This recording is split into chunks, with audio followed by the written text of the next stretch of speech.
నామమునకు మహిమ కలుగునుగాక.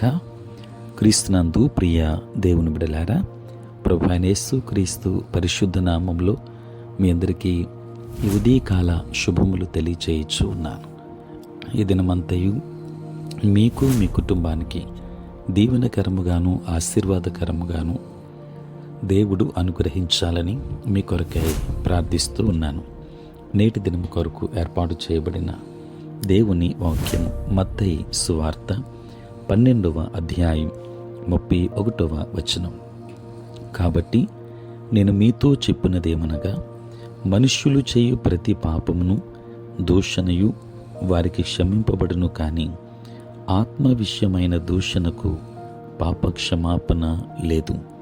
ప్రియులారా, నేటి దినం కొరకు ఏర్పాటు చేయబడిన ధ్యానాంశము క్షమింపరాని పాపము. పరిశుద్ధాత్మకు విరోధముగా చేసే దూషణ పరిశుద్ధాత్మ కార్యాన్ని అపవాది కార్యముగా లెక్కిస్తుందని ఈ లేఖన పాఠ్యభాగాల్లో యేసయ్య చెప్పారు.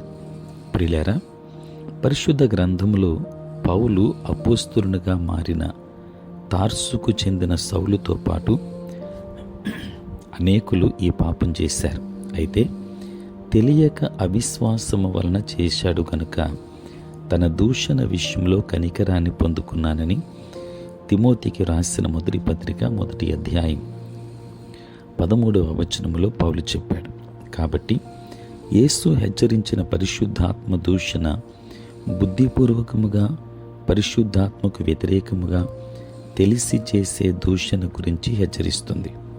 ప్రియులారా, ఇది కృప నుండి తొలగిన వారికున్న అర్హతలను పేర్కొన్న హెబ్రీ 6 అధ్యాయం 4-6కు సమాంతరంగా ఉంది. పరిపక్వత గల క్రైస్తవుడు మాత్రమే అలాంటి పని చేయగలడని ఈ పాఠ్యభాగం సూచిస్తుంది. అలాగే చెప్పేదేమిటో నిజంగా తెలియక అజ్ఞానంతో అవిశ్వాసంతో పరిశుద్ధాత్మకు విరోధముగా పలుకబడిన కఠిన మాటలు క్షమించబడగలవు. ఇది పరిశుద్ధాత్మను దూషించడం కాదు. క్షమాపణ లేని పాపం చేసే విధంగా దూషణలకు జవాబుదారిగా ఎప్పుడు ఒక వ్యక్తి మారతాడో మానవ దృక్పథం నుండి స్పష్టంగా చెప్పలేం. దేవునికి సమస్త ప్రజల హృదయాలు తెలుసని మనకు నిశ్చయముగా తెలుసు. దీని గురించి ఆయన నీతిగా తీర్పు తీరుస్తాడు. ఎవరికైనా భ్రష్ట మనస్సు ఉంటే వారు సకల పరిశుద్ధాత్మ ఒప్పుదలను కోల్పోతారని వాక్యం చెబుతుంది. కాబట్టి పరిశుద్ధాత్మను దూషించాననే ఒప్పుదలతో పశ్చాత్తాపపడే వ్యక్తి క్షమించరాని స్థాయికి ఇంకా చేరుకోలేదు. ఒకవేళ ఆ స్థాయికి చేరుకుంటే ఒప్పుకొని పశ్చాత్తాపపడేవారు కాదు. ప్రియులారా, ఒకవేళ నీ హృదయాన్ని పరిశుద్ధాత్మకు సున్నితంగా మృదువుగా ఉంచితే ఈ పాపాన్ని చేస్తాననే చింత నీకుండదు. ఈ రోజున ఆయన స్వరాన్ని జాగ్రత్తగా విను, దైవాశీర్వాదములు పొందుకుంటావు. దేవుడు మిమ్మల్ని మీ కుటుంబాన్ని దీవించునుగాక. ఆమేన్. ప్రార్థన. పరిశుద్ధుడైన తండ్రి, ప్రేమ కలిగిన ప్రభువా, మీ పరిశుద్ధ నామమునకై వందనాలు స్తోత్రాలు చెల్లిస్తున్నాము.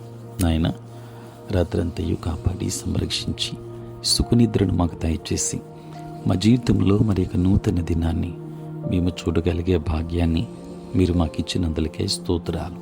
ప్రభువా, ఈ దినమంతా కూడా మీ సన్నిధి మాతో ఉంచండి. మీ ప్రసన్నత మాకు అనుగ్రహించండి. మా ప్రతి బలహీనత నుండి విడుదలనివ్వండి. నేటి మా పనులలో, ప్రయాణములలో, పరిచర్యలో తండ్రి మీరే తోడుగా ఉండండి. దేవా, ఉద్యోగస్తులు, వ్యాపారస్తులు, కష్టపడి పని చేసుకుంటున్న బిడ్డలను దీవించండి, ఆశీర్వదించండి. చదువుకుంటున్న బిడ్డలకు తోడై ఉండండి. 10th క్లాస్ పరీక్షలు రాయించిన బిడ్డలు ఉన్నారు. వారికి కావలసిన జ్ఞానమును, జ్ఞాపక శక్తిని దయచేయండి. తండ్రి, ప్రతిదినము ఈ ప్రాతకాలపు ధ్యానములలో ఏకీభవిస్తున్న ప్రతి కుటుంబానికి కావలసిన ఆశీర్వాదాలు మెండుగా అనుగ్రహించండి.